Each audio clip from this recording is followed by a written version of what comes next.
Hello friends, ఈరోజు మనం science and టెక్నాలజీలో భాగంగా కొన్ని ఆశ్చర్యకరమైన విషయాలు మనకు జంతువులకు గల సెన్స్ ఆర్గాన్స్లో తేడాలను గురించి తెలుసుకుందాము.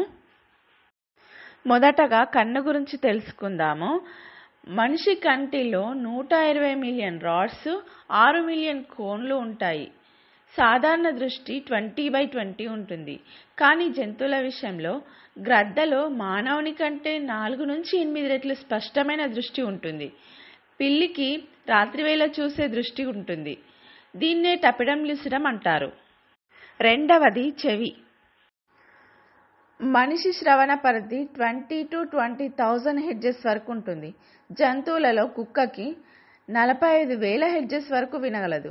అదే గబ్బిలం విషయానికి వస్తే 120,000 హెర్ట్జ్ వరకు కూడా వినగలదు. ఇలాంటి ప్రత్యేకతను ఎకోలొకేషన్ అంటారు. ముక్కు.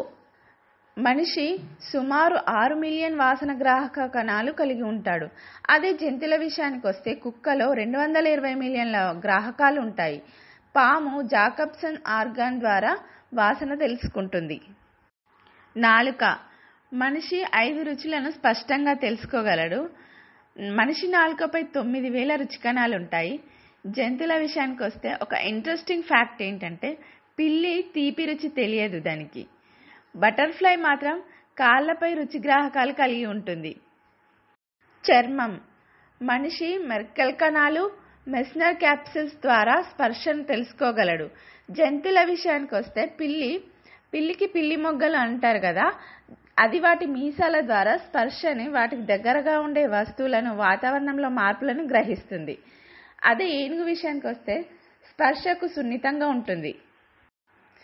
మనం మరికొన్ని జంతువుల యొక్క ప్రత్యేక సెన్సెస్ తెలుసుకుందాము. పాము ఇన్ఫ్రారెడ్ రేస్ ని గుర్తిస్తుంది. డాల్ఫిన్ ఎకోలొకేషన్ ని ఉపయోగిస్తుంది. పావురం మాత్రం భూమి ఆకర్షణ దిశలను కూడా గుర్తించగలదు. దీన్నే మ్యాగ్నెటో రిసెప్షన్ అంటారు.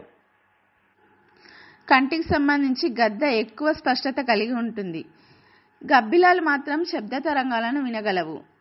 కుక్కకు అధిక వాసన గ్రాహకాలు కలిగి ఉంటుంది. నాలుక. బటర్ఫ్లైకు కాళ్ళలో రుచి గ్రాహకాలు ఉంటాయి. చర్మానికి సంబంధించి పిల్లి మొగ్గలు, ఏనుగు తుంటి వంటి ప్రత్యేక స్పర్శ గ్రాహకాలు ఉంటాయి. ఇలాంటి విషయాలు ప్రతి జంతువు, మనిషి ప్రపంచాన్ని వేరుగా చూసి గ్రహించడంలో ప్రత్యేకతను కలిగి ఉంటాడు. జ్ఞానేంద్రియాల తేడాలు జీవుల మధ్య నాటకీయమైన పరిణామాన్ని సూచిస్తాయి.